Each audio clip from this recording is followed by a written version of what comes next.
Baiklah, pada pertemuan kali ini kita akan melanjutkan materi kita. Kita akan belajar yaitu kombinasi konsep percabangan dan perulangan.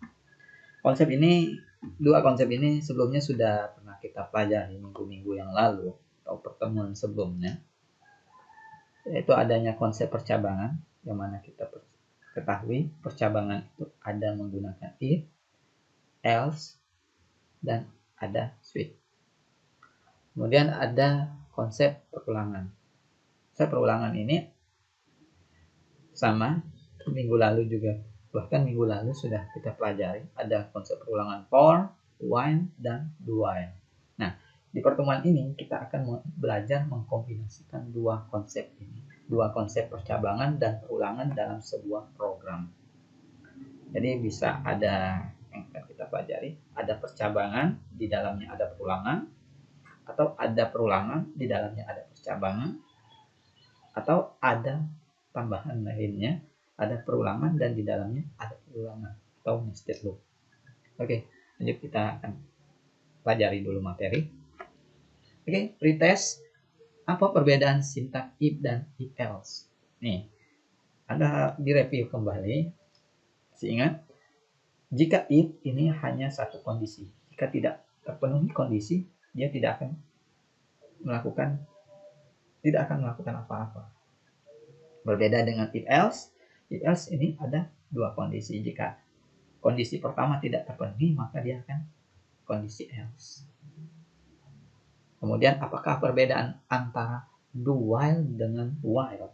Do while, ingat, do while adalah kondisi perulangan di akhir. Ini memungkinkan terjadinya kebocoran. Ini yang terjadinya kebocoran. Yang kebocoran tes dilakukan, karena tes dilakukan setelah aksi dilakukan, baru dia ada kondisi perulangan. Berbeda dengan while ini kondisi perulangannya di awal, jadi memungkinkan terjadinya kosong, perintah kosong, tampilannya kosong, output yang kosong, karena dilakukan setiap kali dilihat kondisi perulangan, baru melakukan aksi. Yang ketiga, kapan kita menggunakan perulangan for dan while? Jadi perulangan for ini jika cukup jelas digunakan, jika cukup jelas perulangannya, maka kita menggunakan for. Berbeda dengan while, jika perulangan while dilihat kondisi pemberhentiannya di dalam looping, dan while ini lebih fleksibel proses pemberhentiannya, maka kita menggunakan while. Oke, next. Perulangan dengan kondisi. Ini contoh kasus. Anda diberi instruksi untuk membuat sebuah program yang menerima masukan sebuah bilangan bulat. Tahu ya bilangan bulat, berarti bilangannya tidak minus. Untuk kemudian menentukan dan mencetak ke layar. Jadi kita memasukkan bilangan bulat dan menentukan apakah dia bilangan tersebut, apakah bilangan genap atau bilangan ganjil. Dan outputnya akan dicetak ke layar. Dan proses terus diulang menerus hingga pengguna memberi masukan bilangan min 99. Jadi artinya ada perulangan selama input tidak min 99. Maka proses tetap dilakukan. Jadi proses terus dilakukan selama tidak memenuhi min 999. Yaitu dengan mengkategorikan bilangan itu bilangan genap atau bilangan ganjil. Struktur program seperti apa yang digunakan? Percabangan, perulangan, while, for, dan while.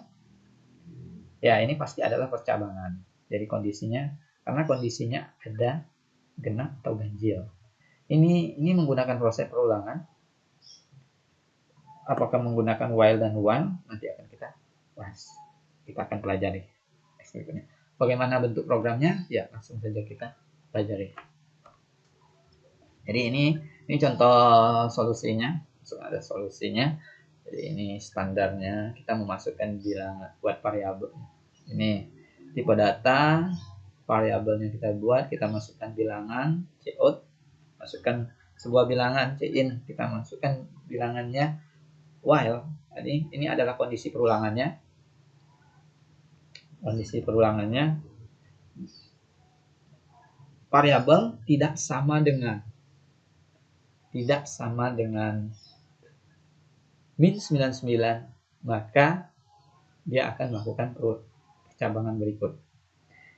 N maka bilangan genap. Jadi bilangan dikatakan genap itu ada habis dibagi 2. Apabila tidak habis dibagi 2, maka dia selain itu adalah bilangan ganjil. Oke, langsung kita bisa coba di link program ini adalah programnya. Compile and run. Masukkan bilangan bulan 3 ya. 3 adalah bilangan bulan, maka dia akan dicatat ini adalah bilangan ganjil karena dia tidak habis dibagi 2. Kemudian kita masukkan 4 apakah bilangan bulan atau bilangan ganjil? Dia adalah bilangan genap karena dia habis dibagi 2. Coba kita masukkan min 999. Apa yang terjadi? Maka program akan diakhiri. Nih, sesuai di sini. Program berhenti jika pengguna memasukkan bilangan 999, min 999.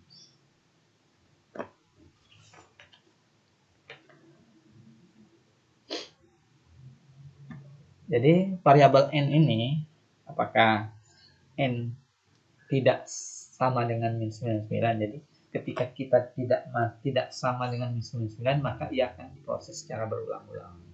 Ini komponen perulangan. Maka dia akan terus dilakukan berulang-ulang dan akan dicetak bilangan tersebut. Apakah ini kondisi percabangan? Apakah dia bilangan genap atau bilangan ganjil? Maka ia akan terus. Ini komponen perulangannya. Jadi dia apabila tidak sama dengannya, maka dia akan lanjut ke percabangan.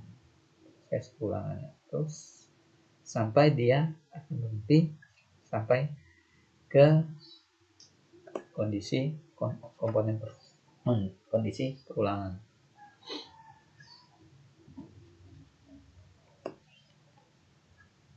Jadi bilangan di habis 2 ini dikatakan bilangan genap. Selain itu pasti dia adalah bilangan ganjil.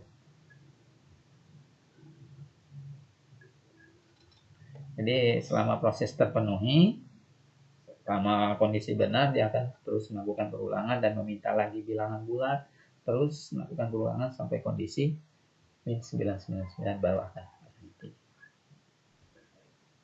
Adakah solusi lain? Jika kita menggunakan for agak repot karena kita tidak jelas berapa kali perulangan fix yang akan kita lakukan. Jadi kita ketika kondisi seperti ini cocoknya kita menggunakan while dan do while. Jadi kita bagaimana jika menggunakan do while. Oke, kita bisa coba jika menggunakan do while.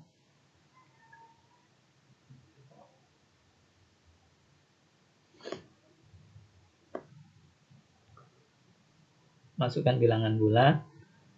Kita coba di sini. Do cn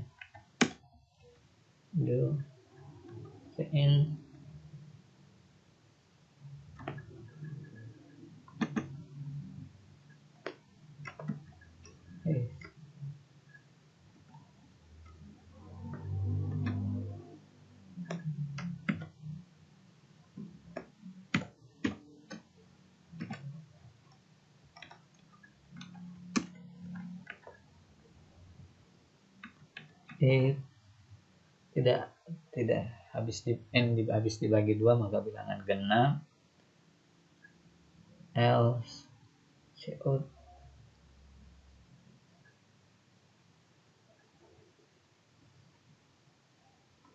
maka while-nya di sini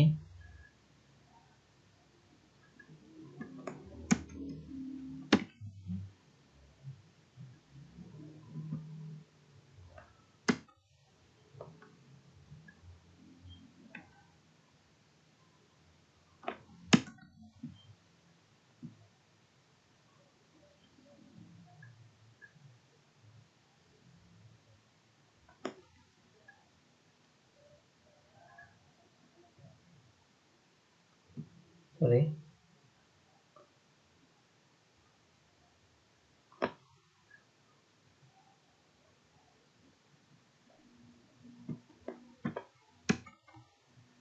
While it out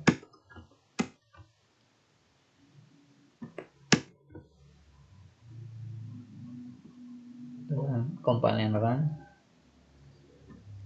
kita masukkan bilangan bulan 6, bilangan genap 4, bilangan genap 8, sampai kita masukkan min 99.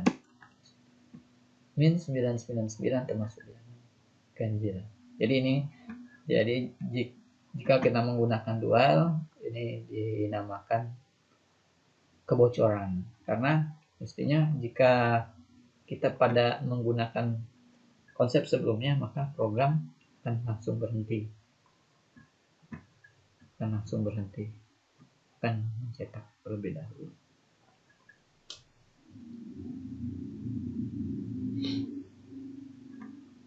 Oke, baiknya kita rapikan program ini. Kita kasih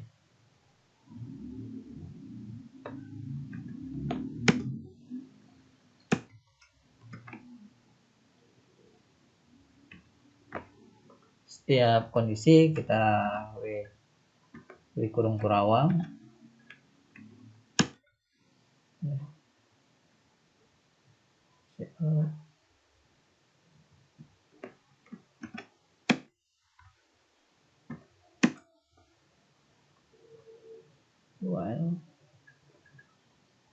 Bagaimana untuk membuatnya agar sama seperti kondisi while sebelumnya?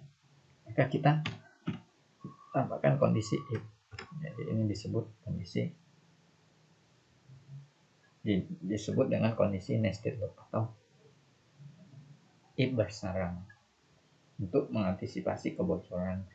Jadi kita tambahkan if n sama tidak sama dengan min 999, maka kurung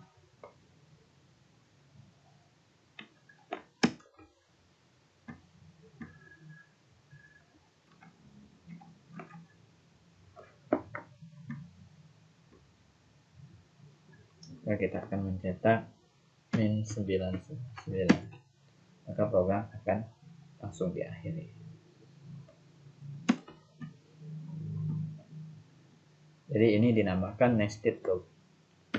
8 9 2 min 999, program langsung diakhiri. Oke, next. Latihan deskripsi. Deskripsinya buatlah sebuah program yang dapat melakukan pengecekan terhadap bilangan prima. Ingat, bilangan prima ini adalah bilangan yang memiliki faktor 1, hanya memiliki faktor 1 dan bilangan itu sendiri. Dia habis dibagi dengan dirinya sendiri. Jika n habis dibagi oleh suatu bilangan n yang bukan n, maka n bukan bilangan prima. Jika n habis dibagi oleh bilangan n yang bukan n, maka n bukan bilangan prima. Kita akan menentukan bilangan apakah yang kita.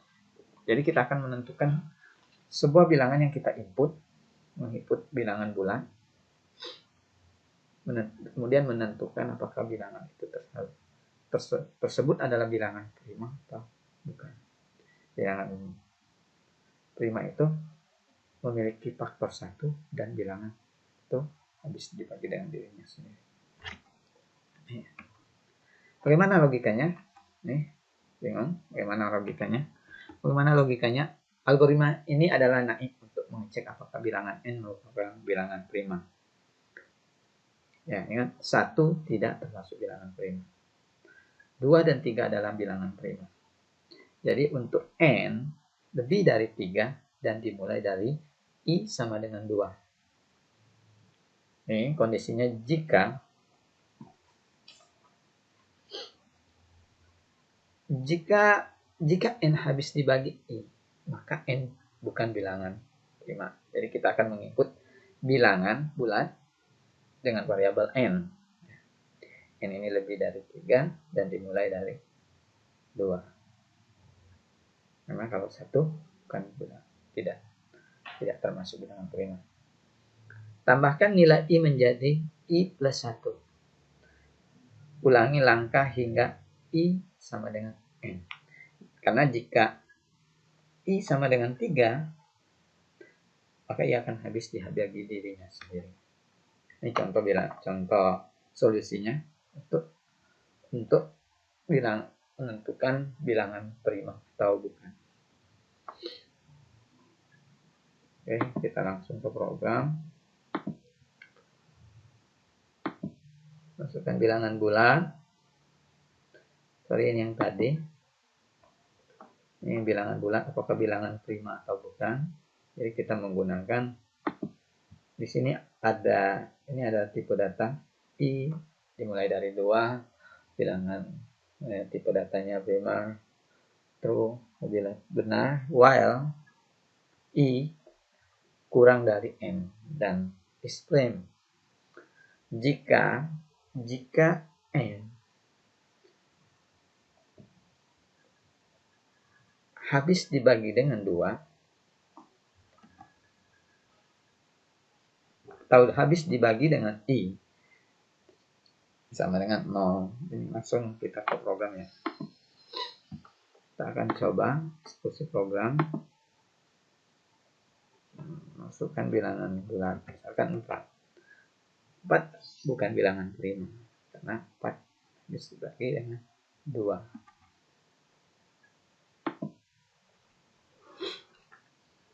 Ini operatornya sampai jika n habis dibagi dengan i sama dengan 0, sedangkan i ini adalah 2, maka dia akan dinilai adalah bilangan true, adalah bilangan prima. Dan selain itu n lain dari 2 dan n tidak sama dengan 3. Jadi kalau sama dengan 3 juga dengan prima. Coba kita input.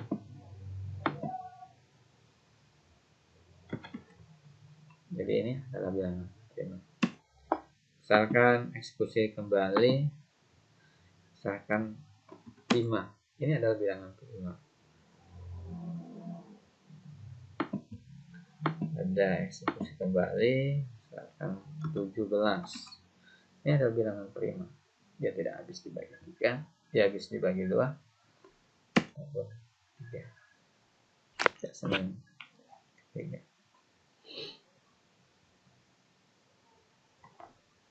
Oke, next. Perulangan bersarang. Nah, tahukah kamu dengan menggunakan bahasa pemrograman dan prinsip perulangan bersarang, kita bisa loh membuat berbagai macam pola yang rapi seperti ini. Jadi ini ada kondisi perulangan diulang kembali. Di dalam perulangan ada perulangan kembali. Jadi perulangan bersarang ini di dalam sebuah perulangan, di dalamnya ada perulangan lagi. Misalkan ini satu baris, setelah satu baris kolom maka akan ada satu perulangan kembali ke baris berikutnya. Di baris kedua ini maka akan dilakukan perulangan. Ini perulangan bersarang, perulangan yang dilakukan dalam kondisi perulangan terluang atau disebut dengan overload. Contoh penerapannya, pembangkit pola dan algoritma pencarian data. Ini untuk contoh penerapannya. Dan untuk struktur umum overload, ini adalah perulangan, kemudian memungkinkan terjadinya perulangan kembali. Di dalamnya ada kondisi perulangan kembali di dalam perulangan. Apabila sudah dicetak perulang, misalkan ada satu baris, setelah baris itu dicetak kemudian akan ada kolom. kemudian kolom adanya perulangan di sini, kemudian habis, kemudian balik kembali ke perulangan lagi. Oke, kita akan pelajari contoh. Ini contoh, lakukan analisis terhadap algoritma program di samping. Apakah yang dicetak di layar? Ini programnya. Coba bandingkan luaran yang dicetak di layar jika N 3 dan N sama dengan 5. Apa yang akan terjadi ya? Ini ada kondisi perulangan. Di dalam perulangan ini adanya perulangan lagi. Kemudian dia akan mencetak X. Kemudian COT N. Jadi akan turun, dia akan dicetak, setelah dicetak dia akan ke baris baru kembali dan melakukan looping. Kan ulangan lagi. Oke, kita coba ke perulangan. Ini kondisinya. Jika nih, ini adalah I ini ada, kita asumsikan ini adalah baris, C ini adalah kolom. Eksekusi. Bilangan bulat berapa tadi? 3. Dia akan mencetak 3 baris, 3 baris, dan ini kolom. Nah, jadi maksudnya di sini, saya ulang ya. I ini, misalkan I, ini kita beri 3. Kemudian I ini lebih dari 0 dan I ini terus berkurang. Nah, jadi I sama dengan 2. I sama dengan 1. Lebih besar dari 0. Lebih besar dari 0. Kemudian di dalam perulangan ini ada J. J ini mulainya sama dengan I. Dan J ini lebih dari 0. Dan J ini lebih besar. J ini terus berkurang. Jadi kondisinya sama seperti I. Kita ke satu-satu. Jadi ini adalah baris. Jadi di sini di dalam perulangan ini ada J. Asumsikan J ini adalah kolom. J ini mulai dari 3. Kemudian ada J kembali. Ada 2. J sama dengan 1. Karena dia di dalam kondisi perulangan. Nah, begitupun dengan I sama dengan 2. Maka J sama dengan 2, sama dengan I, kemudian J sama dengan 1. Dia tidak 0 karena dia lebih besar dari 0.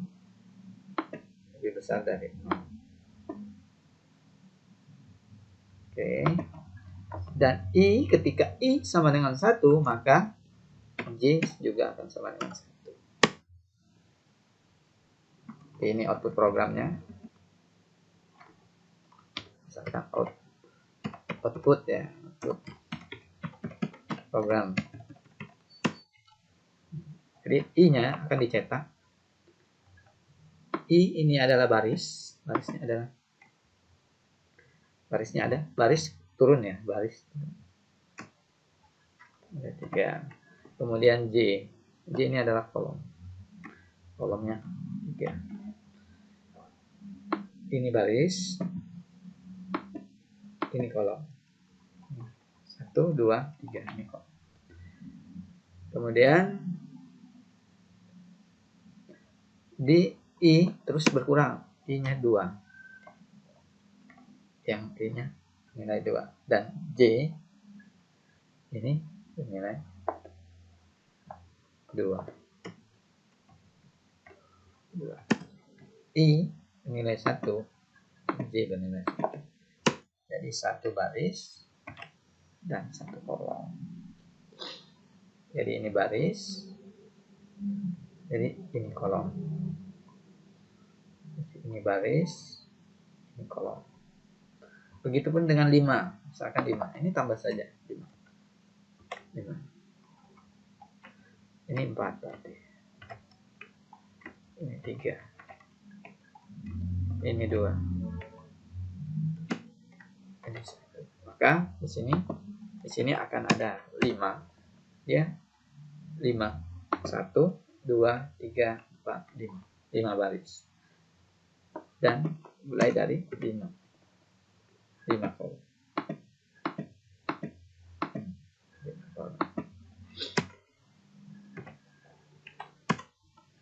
Sorry. J sama dengan 2. Begitu pun 4. Dan seterusnya.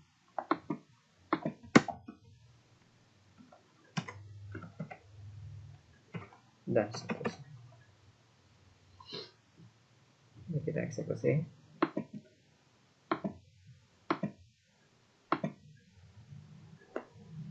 Kita cetak 5, maka akan ada 5 baris dan kolomnya terus berkurang.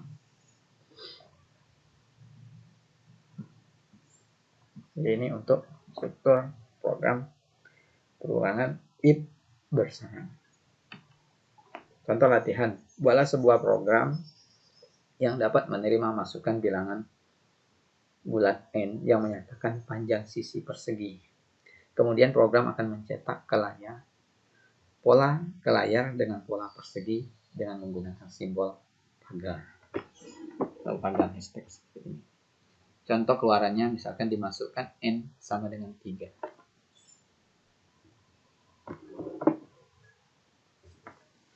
Maka keluarannya akan cetak 3. Jadi konsepnya sama seperti ini. Jika ini terus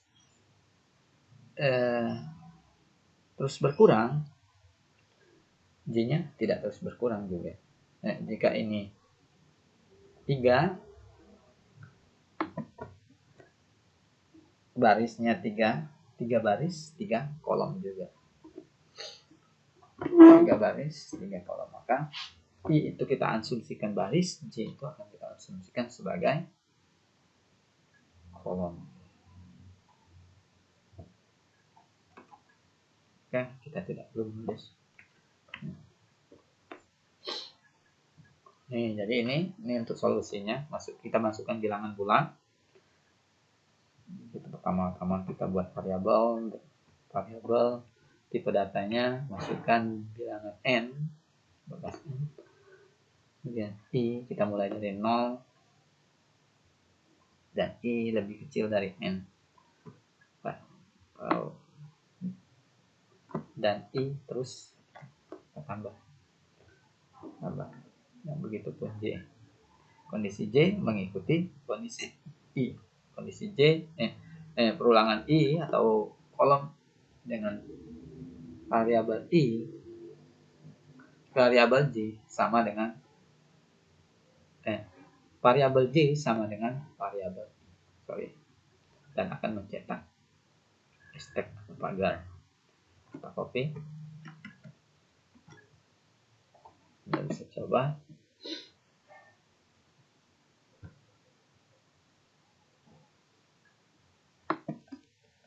Kita langsung coba di sini.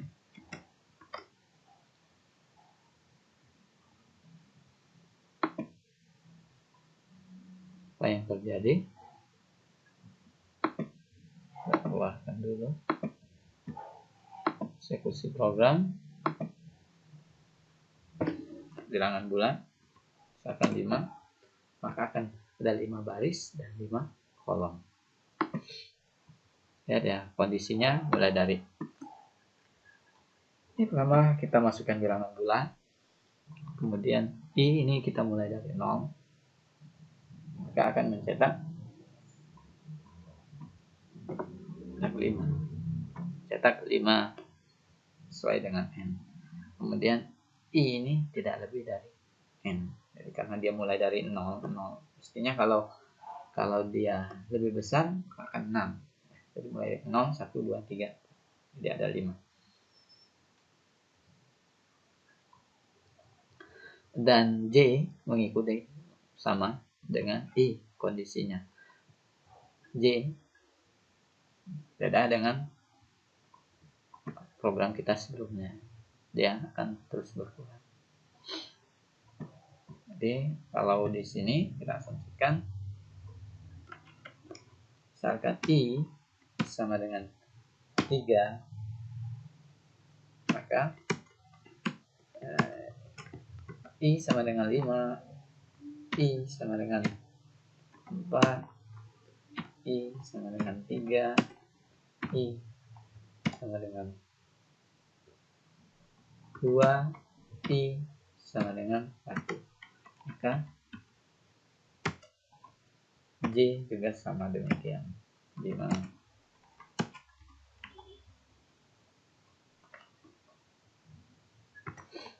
J 4, J 3, J 2, J sama dengan 1. Akan sama.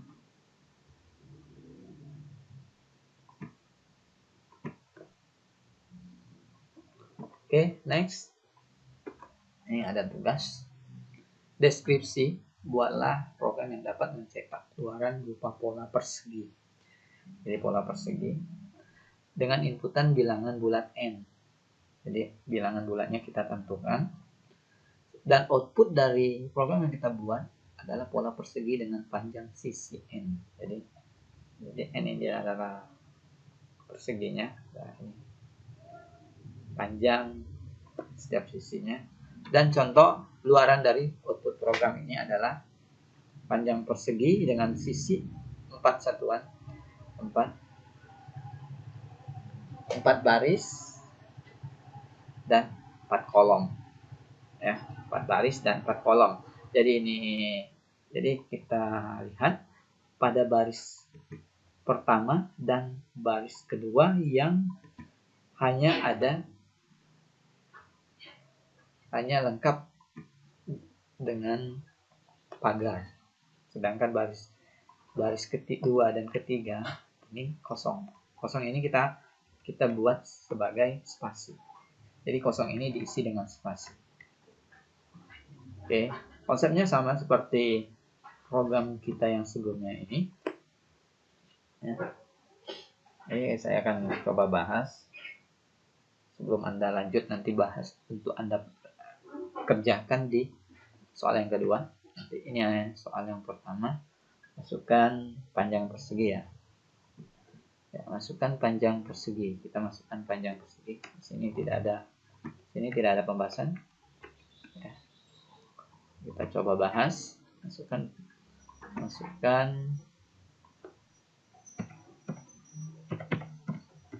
panjang persegi.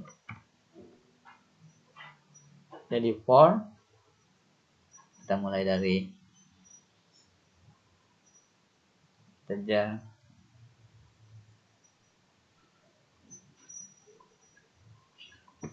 sorry yang ini ya. Jadi kita masukkan panjang persegi, kemudian kita input, tentukan n-nya. Nah, kondisinya n-nya ya biar tidak bingung kita mulai dari 1 saja ya. Dan ulang dari saya kasih sama dengan n dan i terus ditambah dan perulangan. Ini untuk baris.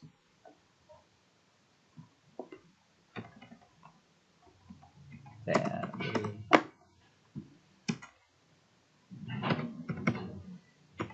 baris, kolom,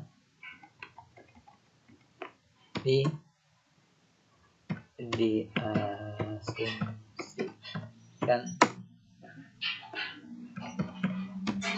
adalah baris,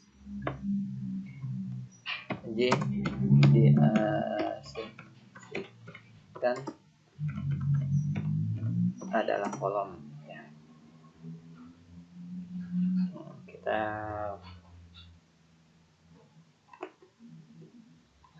lanjut.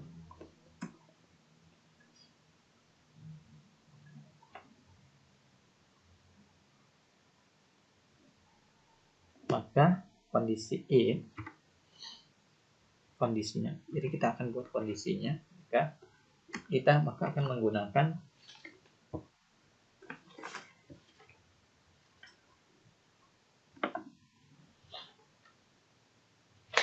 jadi pada pembahasan ini kita menggunakan or ya.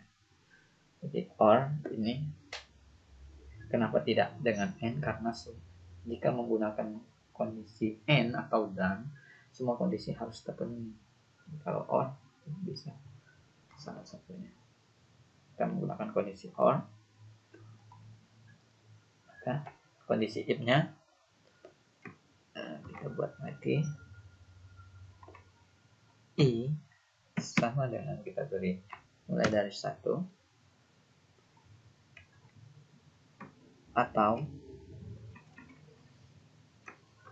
kurung i sama dengan n ya, atau ini adalah baris, kemudian kita buat untuk kolomnya adalah j sama dengan 1 atau sama dengan i juga boleh, kemudian atau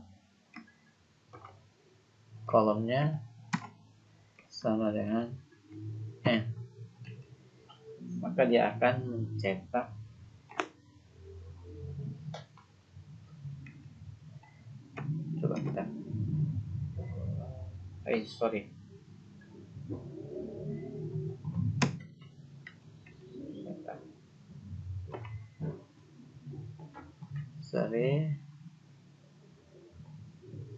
cepat turun ke bawah else ya.